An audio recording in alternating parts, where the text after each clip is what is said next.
আপনার গাড়ি বা মোটরসাইকেল চালাতে হলে সবচেয়ে গুরুত্বপূর্ণ জিনিস হলো ইঞ্জিন অয়েল।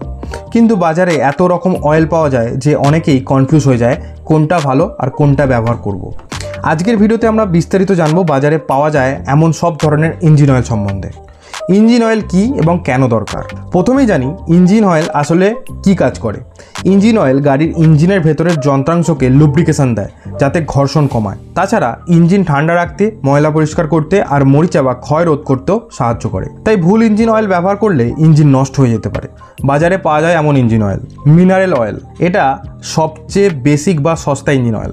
সাধারণত পুরনো মডেলের গাড়িতে ব্যবহৃত হতো। এর দামও কম এবং বেশি দিন টেকেও না।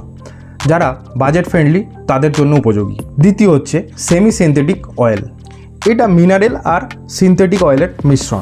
পারফরমেন্স ভালো, আবার দামও একদম বেশি নয়।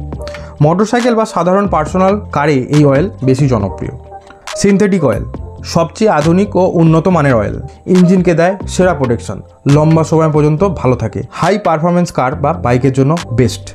দাম একটু বেশি কিন্তু ইঞ্জিনের আয়ু বাড়ায়। হাই মাইলেজ অয়েল, যেসব গাড়ি অনেক দিন ধরে চলছে বা অনেক বেশি কিলোমিটার পার করেছে তাদের জন্য বানানো। সিল ও গ্যাসকিট প্রোটেকশন দেয়, অয়েল লিক কমায়।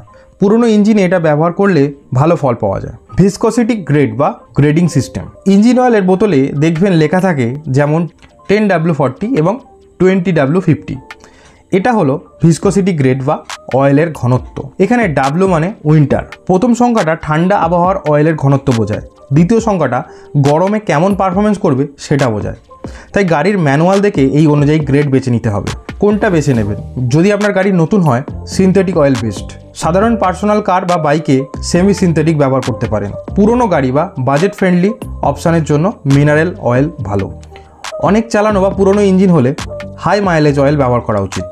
তো বন্ধুরা, এখন নিশ্চয়ই বুঝতে পেরেছেন বাজারে কত ধরনের ইঞ্জিন অয়েল পাওয়া যায় আর কোনটা কিসের জন্য ভালো। ভিডিওটা ভালো লাগলে অবশ্যই একটি লাইক করবেন, কমেন্ট করবেন, শেয়ার করবেন আর চ্যানেলে নতুন হলে চ্যানেলটি সাবস্ক্রাইব করবেন।